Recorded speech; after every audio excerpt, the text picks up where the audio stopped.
আসসালামু আলাইকুম viewers, welcome to my channel easy cooking by Tumpa. বাসায় কোনো অতিথি আপ্যায়নে বা স্পেশাল অকেশনে আমি ডিমের একটা স্পেশাল আইটেম করি।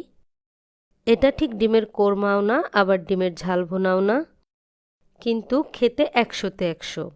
আমার এই রান্নাটা যে খেয়েছে সেই প্রশংসা করেছে, তাই ভাবলাম রেসিপিটি আপনাদের সাথেও শেয়ার করি।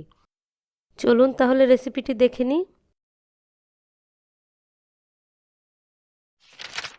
প্রথমে আমি একটা মশলা তৈরি করে নেব।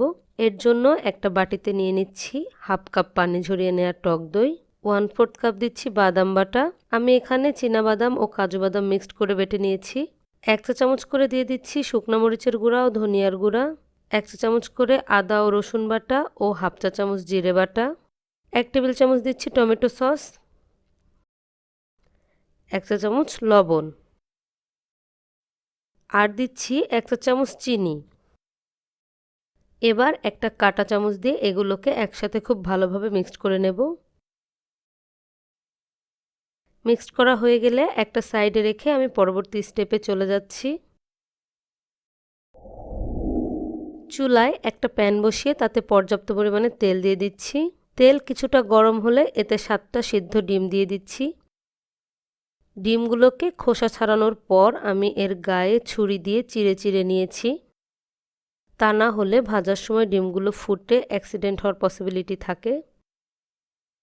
আমি যে পরিমাণে মশলা তৈরি করে নিলাম তাতে কিন্তু 7 থেকে 10টা ডিম রান্না করা যাবে। আমি কিন্তু ডিমগুলোকে বেশি ভাজবো না। এর গায়ে এমন হালকা কালার আসলেই তেল থেকে উঠিয়ে নিচ্ছি। এখন এই তেলের মধ্যে দিয়ে দিচ্ছি 2টা ছিঁড়ে নেওয়া তেজপাতা, 2-3টা করে এলাচ ও দারচিনি, আর 8-10টা করে গোলমরিচ ও লং। দিয়ে দিচ্ছি হাফ কাপ পেঁয়াজ কুচি। এখন পেঁয়াজটাকে নেড়ে নেড়ে ভেজে নিতে হবে। ততক্ষণ ভাজবো যতক্ষণ না পেঁয়াজটা গোল্ডেন কালার হয়ে বেরেস্তা না হয়। আমার পেঁয়াজগুলো বেরেস্তা হয়ে গেছে। এর মধ্যে সেই তৈরি করে রাখা মশলাটা দিয়ে দিচ্ছি। এবার নেড়ে পেঁয়াজ বেরেস্তার সাথে মিশিয়ে নিতে হবে। চুলার জাল কমিয়ে একটু সময় নিয়ে মশলাটাকে কষিয়ে নিতে হবে। মশলা কষানো যত ভালো হবে এই রান্নার টেস্ট তত বাড়বে। মশলা থেকে যখন এমন তেল ছেড়ে আসবে তখন এতে দিয়ে দিচ্ছি 1 কাপ পানি। এবার নেড়ে নেড়ে পানির সাথে মশলাটাকে মিশিয়ে নিতে হবে আর ঝোলটা ফুটে ওঠার অপেক্ষা করতে হবে। ঝোল ফুটে উঠলে তাতে দিয়ে দিচ্ছি সেই আঁচিয়ে রাখা ডিমগুলো, আর দিচ্ছি 1 টেবিল চামচ গুঁড়া দুধ। 7-8টা দিচ্ছি কাঁচামরিচ। নেড়ে মিশিয়ে নিতে হবে।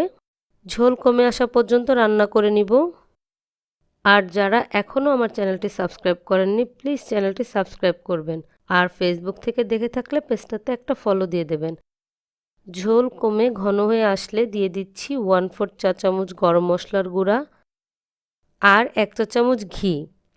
এবার সব নেড়ে মিশিয়ে নিতে হবে।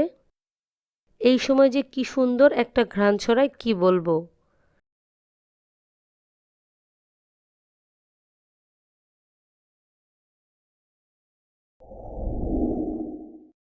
তৈরি হয়ে গেল ডিমের স্পেশাল রেসিপি।